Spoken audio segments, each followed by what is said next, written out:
सीम आलू भजा सीम मु एमती छोट छोट कर काटी देछि। एठी आलू मु काटी चोपा छड़ाई काटिकी पानी रे पकई देछि ताकि आलू कला पड़िबनी। तेपाई पियाज रसुण कटा रसुण कंचा लंका टमाटर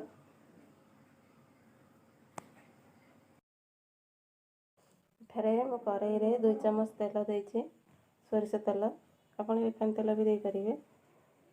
सोरिष तेल दे आगे सीम को भाजी दउछि। आगे सीम को भल कर भाजी दवा।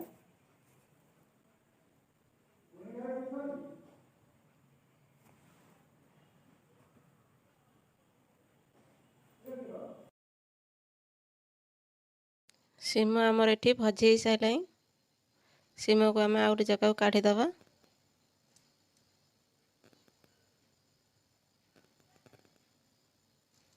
बर्तमान आम कड़ाई रे आउ 2 चम्मच तेल दे दवा। तेल टिके गरम हो आसिले से आम गोटा जीरा पकई दवा। जीरा फुटी आसिला से आम कटा होता रसुण को पकई दवा। रसुण टिके भाजी आसिले कंचा लंका दुईटी कंचा लंका पकया।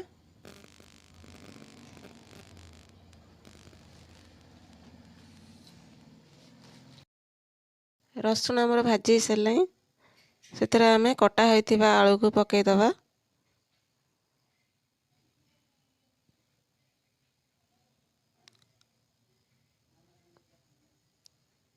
आलू को अल्प समय भाजवा।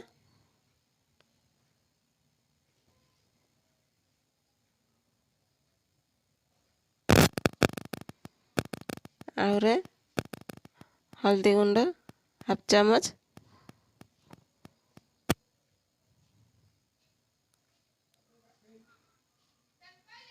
पकेगा उठे भाजी दवा। आम कटा होता पियाज पकेवा।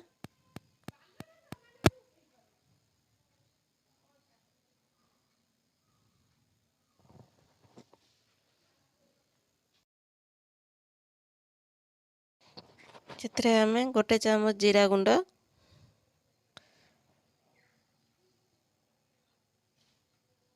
1 चम्मच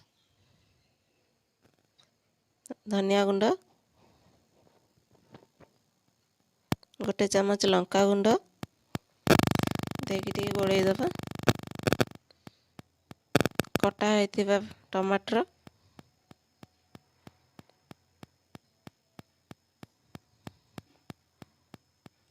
और से भजा होता सीम को पकई भल कर गोल दबा।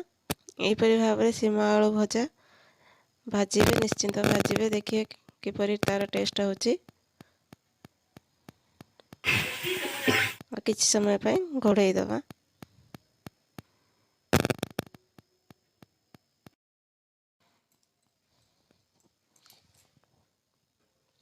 तापरे हमें स्वाद अनुसार लूण पकेवा।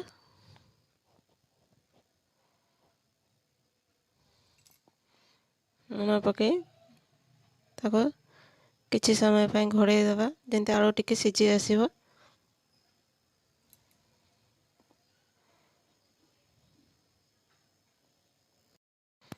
वर्तमान देखीदवा आमर सीम आलू भजा हो सारे केते सुंदर देखा जाउची। निश्चिंत भावे घरे ट्राए करिवे। भल लागिले कमेंट करिवे सब्सक्राइब करिवे लाइक मध्य करिवे।